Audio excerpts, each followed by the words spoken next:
सारे दर्शकों का स्वागत करते हैं। मैं हाँ तुहाडा अपना सुमित धिंगड़ा। तुसी देख रहे हो मेरे पीछे इकट्ठ जो हो रहा है मुसलमान भाईचारा ने किया है, जो मोदी जी ने किसानों के विरुद्ध गलत बिल पास किए ने, उहदे कारण अज मुसलमान भाईचारे ने मोदी का पुतला फूकिया है तो रोष प्रदर्शन किया है। आज जो आपने इकट्ठ किया उसका कारण क्या है? उसका कारण ये है कि हमारे देश का प्रधानमंत्री किसानों को गुमराह करके काला कानून, जो 3 कानून पास किए हैं, किसान इस कानून से खुश नहीं है, बल्कि किसान ये समझता है, और किसान ही नहीं बहुत पढ़े लिखे लोग भी और हिंदुस्तान के ज़्यादातर लोग ये समझते हैं कि किसानों के लिए जो ये कानून है ये कलंक है। किसानों का भला इससे नहीं होने वाला, बल्कि किसान इस कानून के ज़रिए से वो अपनी ज़मीनों को बेचने पर भी मजबूर हो जाएगा।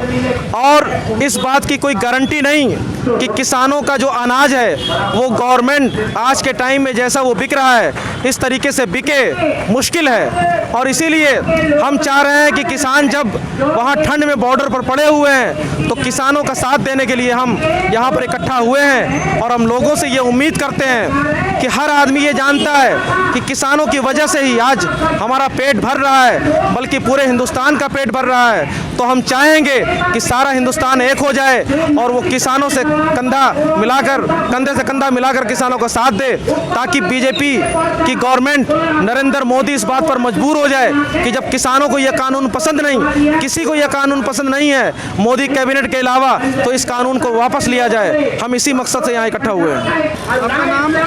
मोहम्मद साजिद। आपने जो यहाँ इकट्ठ किया है किस कारण किया है?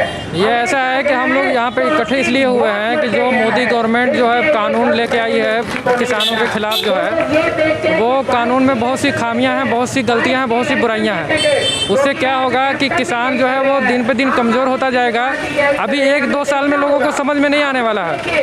इस कानून से जो है ये 5-10 साल के बाद जो है लोगों को पता चलेगा कि इसमें कितनी बड़ी जो धांधली है। मोदी सरकार की जो कोशिश है वो बड़े बड़े जो मॉल वाले लोग हैं उनको जो है अनाज सप्लाई करना है। अभी जो है मंडी सिस्टम है, किसान अनाज उपज करता है, उसके बाद जो वो मंडी में ले जाके बड़ी खुशी से बेच देता है, उस पर MSP लगता है, सरकारी रेट लगता है। अब आने वाले दिनों में मोदी जी तो मुर्जबानी तो कह रहे हैं कि भाई MSP लागू रहेगा, लेकिन लिखित में नहीं दे रहे हैं। तो लिखित में नहीं देने में क्या उनको परेशानी क्या है? अगर जो लिखित में वो दे दें तो कोई प्रॉब्लम ही नहीं है। और मंडी सिस्टम वो बोल रहे ख़त्म नहीं होगा।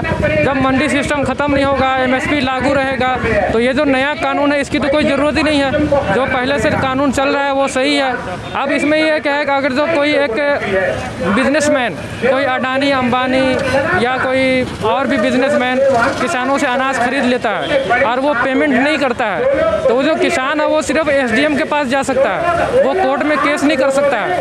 अब SDM जो है वो किसकी बात सुनेगा? जो तगड़ा आदमी है SDM उसी की बात सुनेगा। किसान बेचारा वैसे ही परेशान है, वो और आगे वाले दिनों में परेशान हो जाएगा। तो इसीलिए हम लोग यहाँ पे इकट्ठे हुए हैं कि गवर्नमेंट को मैसेज जाए कि ये जो कानून है ये सबके खिलाफ है।